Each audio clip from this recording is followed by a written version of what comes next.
This series of production that we are doing here is going to be in 3 parts. The first one being the introductory part, a case study at the Nyaga Seat piggery, and then you are also going to look forward to get the third part, which is going to look at the boar and sow management as well as piglet management.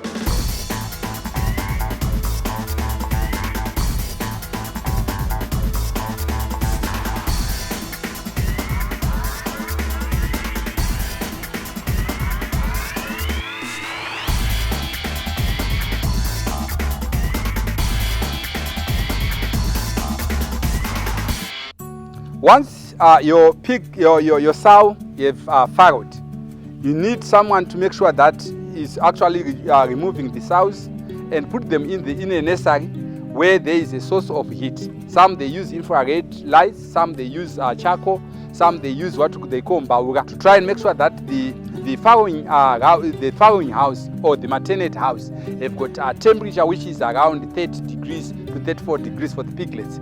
For the sow, of course, it requires around 24 degrees. That's where it have got its thermal comfort zone.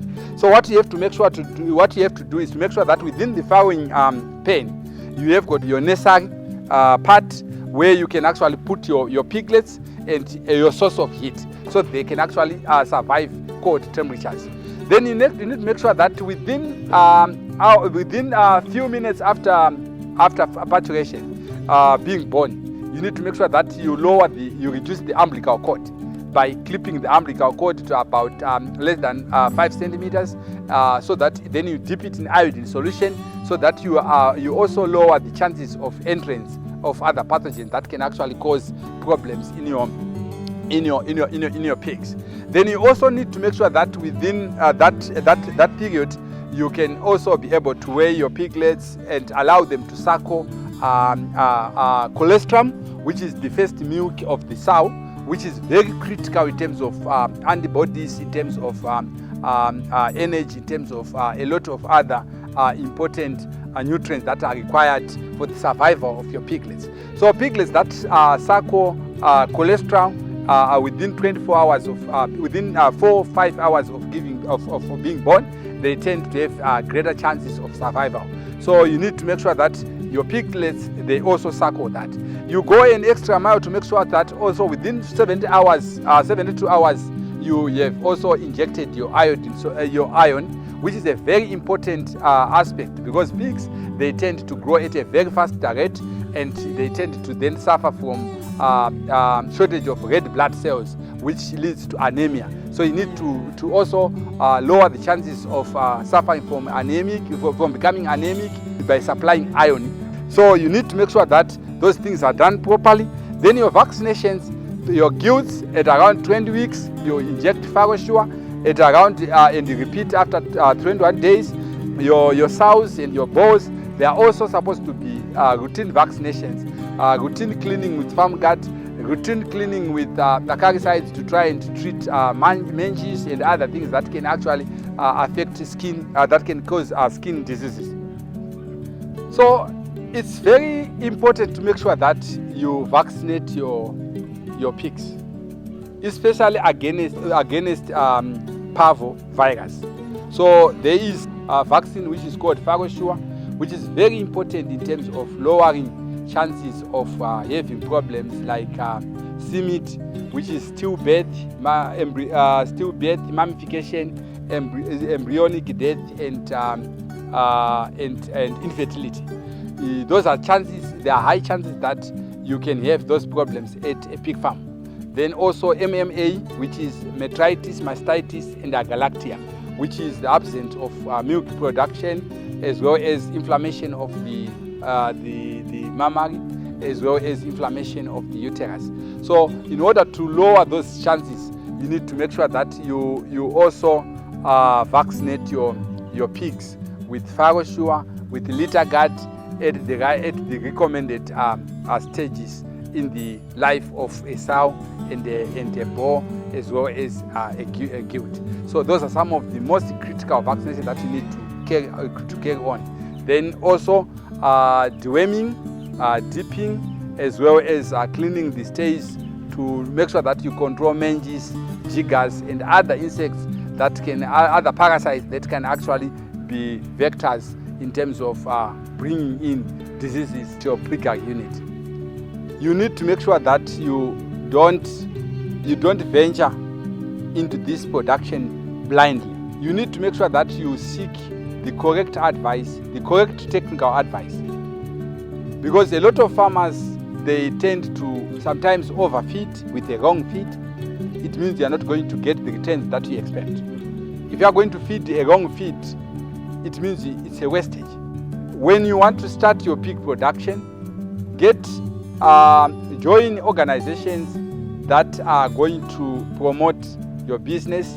Like you would find out that you register with the Right Pig Producers Association of Zimbabwe, get to know other farmers that are available, get advice from Pig Industry Board, get advice from other farmers, have a good relationship with government officials, technical people who can actually be able to give you the correct advice. Then you also need to make sure that at least your workers have a chance of getting proper training from organizations that offers those trainings. That enables your unit to have the right people with the right attitudes who are going to make sure that your success is guaranteed. So if you want to be successful, definitely you need to make sure that you make a symbiotic relationship with the technical people. We have got that technical knowledge, technical know-how, who can come in and also help and offer you the right advice and actually be able to pinpoint, look at areas that are having problems.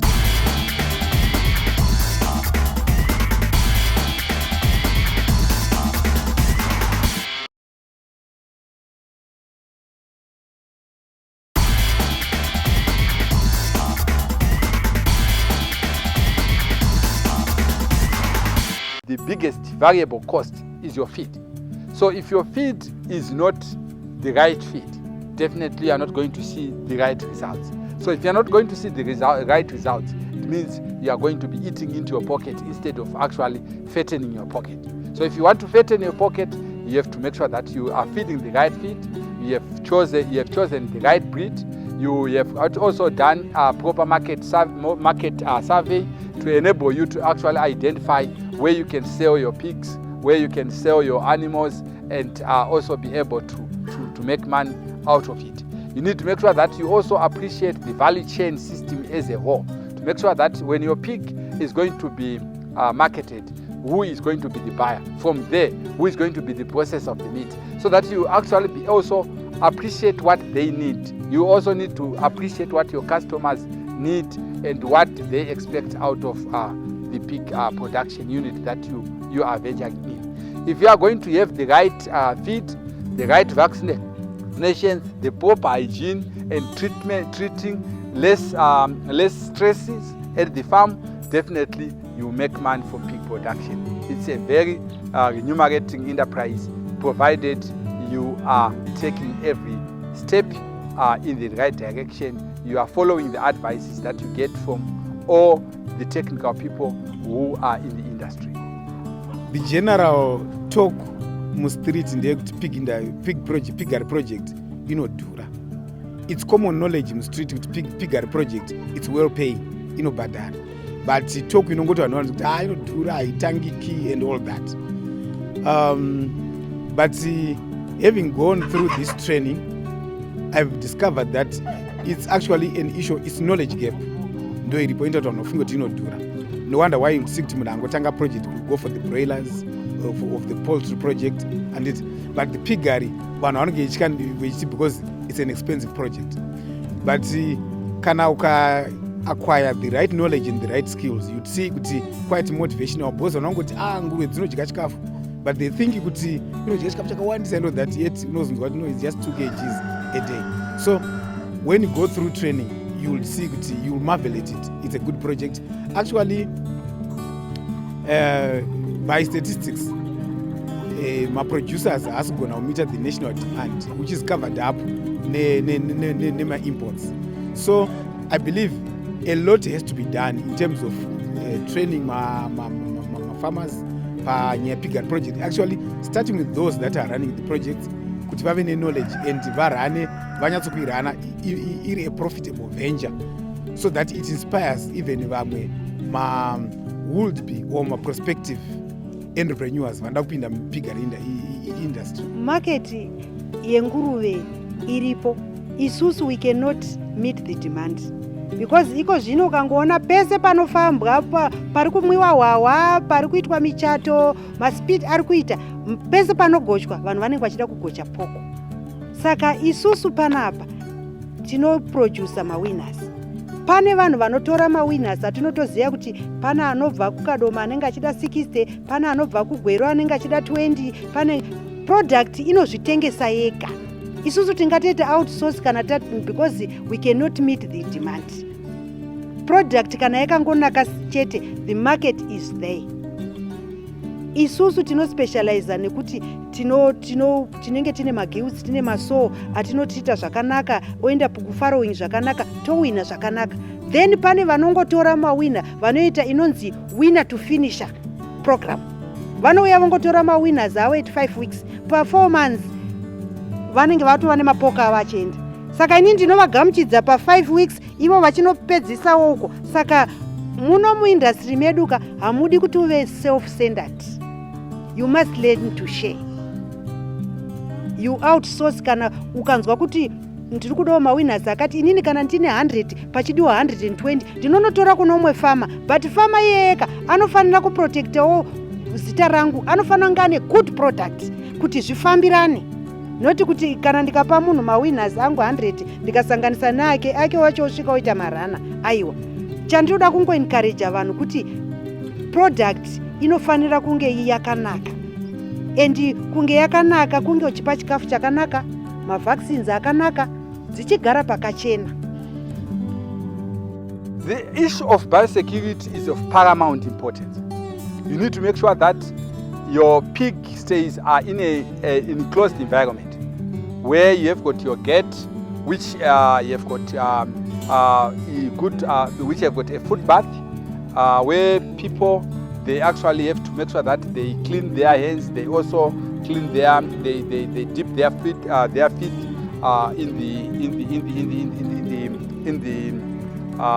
in a detergent that or in an antiseptic liquid that kills some of the pathogens.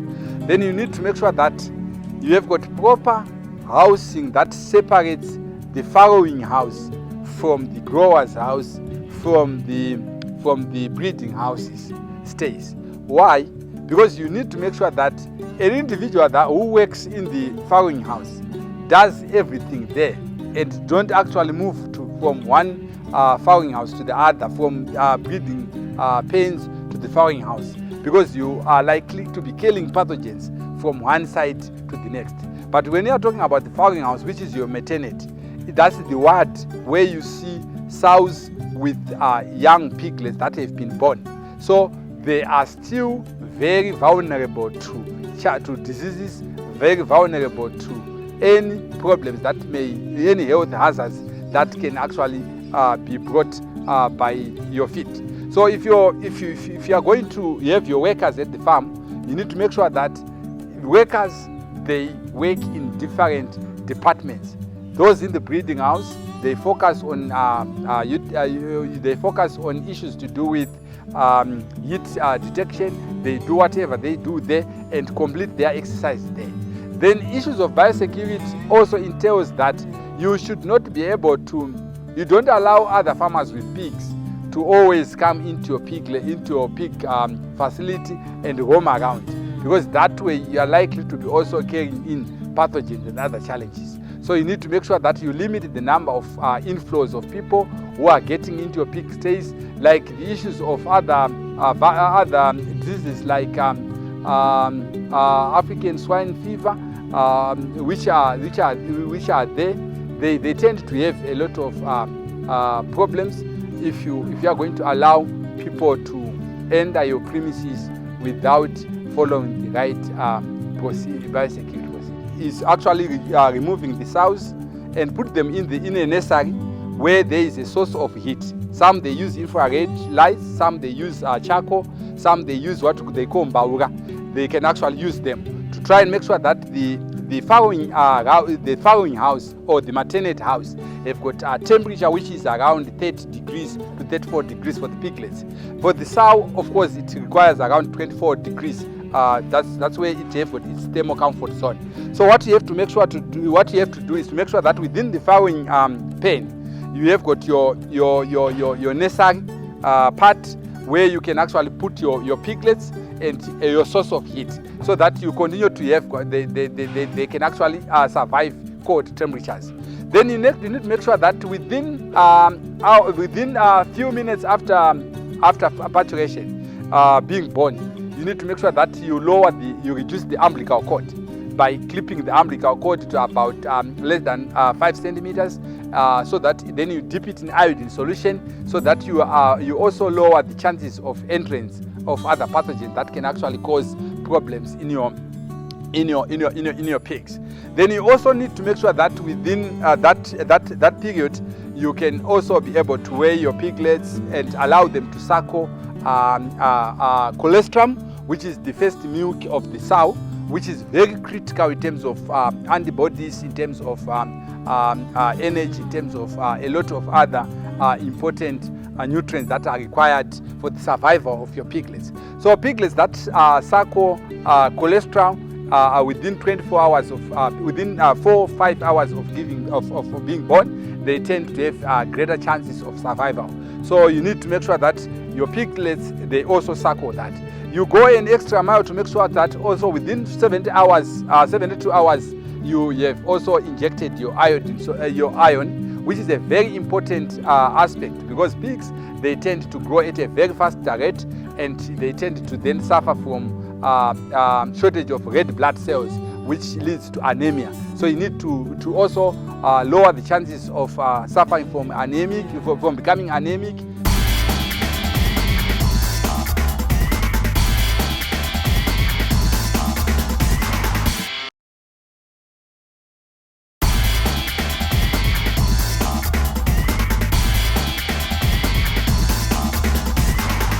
Record keeping is very important.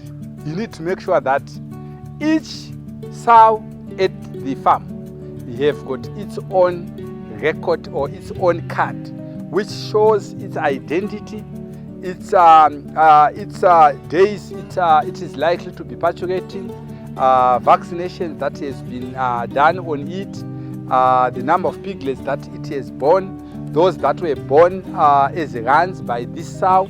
This enables you to be able to count those poor performers and enumerate those good performers. So you would find out that most importantly, most farmers, they tend to have records that are not up to scratch.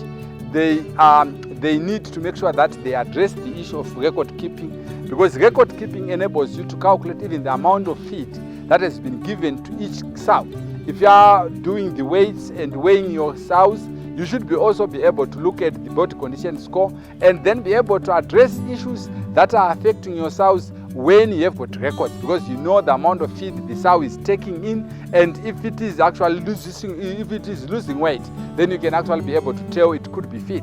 So you can actually easily be able to identify major challenges before they become a problem. So you would need to make sure that your records are up to scratch in terms of the dates of birth, the growth rate, weekly, monthly growth rate. If you are going to be weighing, then you look at the amount of feed consumed. That enables you to have that appreciation of the cost that you are incurring. So if you don't have good records, you are not a good farmer. You are still not doing the right thing, and you will not be able to make money. We are into piggery. We are about 1 year now into piggery, but we've been facing quite a number of challenges. But with the training, I think I'm now much more motivated and geared to go, because you'll see stock feeds constitute 60 to 70% of the total cost of production in a piggery project. And that has been a great challenge for us, to the extent that it was almost threatening to bring the project to a halt. But thanks to Gogo Nyagano, we have learned how to make stock feeds, and that it actually is going to reduce, I think, about our cost of production of stock feed to about 50%, which is quite good.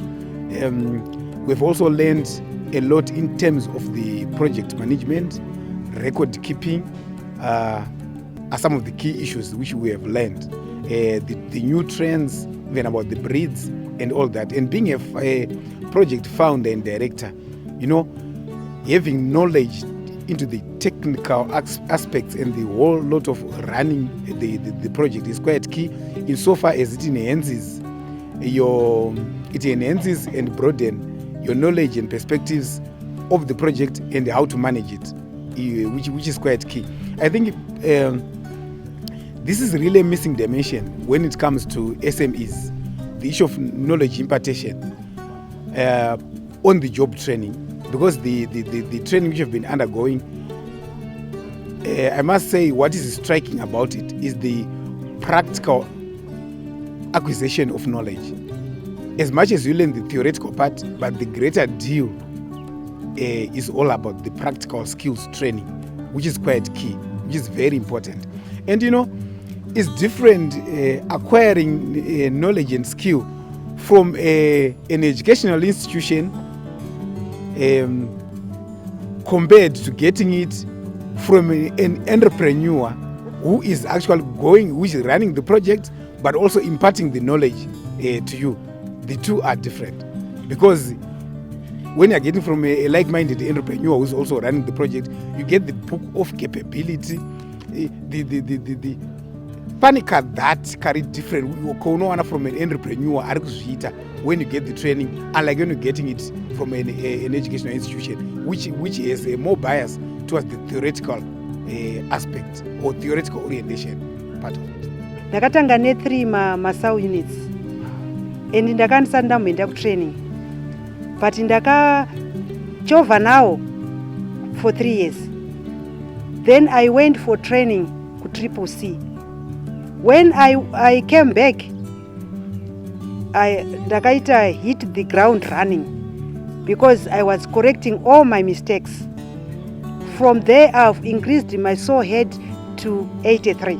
Kana tatanga zvenguruve kudai, tikapinda mumagroups, tinopota tichita masite visits, tichinofundawo, tichiona kuti nguruve dzeuyo kana kuti dziri kushota chikafu here, kana kuti papi pandinofanira kuimprova, panapa ndingoramba ndichiimprova. Ndofunga kana maona kuti ndanichitaura kuti machallenges angu angari emvura, but iko zvino tatengesa mawinners, takamhanya kunoti tichitora mvura kudhamu riri 1.5 kilometers away, kuti tiwane mvura yakawanda pano, kuti tinyatsogeza matanga edu zvakanaka, tichigeza nemahosepipe, dzichimwa mvura yatinenge takapurifya, tichishandisa futi manyowa acho iwayo kuenda kunoita market gardening. Ndakurakidzai uko kwatinoda kuita fish, because fish dzinofeedwa netsvina yenguruve. Maona maroadrunner atinawo pano apa akakura kunge mbudzi, hapana chaunorasa panguruve. Chibage chatinorima tichipa panguruve, tinochirima necompost inobva panguruve. Like I said, my name is Dr. Jacob Gusha, an animal scientist, and I also wish to promote Zimbabwean farmers to move forward and become productive and make money out of livestock. Livestock is the only way to make money. For example, in drought years, you would find out that we rarely have droughts for livestock, especially those that do not rely on grains. But you can actually look around and make them survive. Unlike when you are into crop farming, where you need to make sure that you rely on rain and rain alone. So I need you to make sure that you continue following us. We are going to have a number of series that are going to address major issues, because we want Zimbabwean farmers to make money out of livestock production. Me signing out, Jacob Gusha.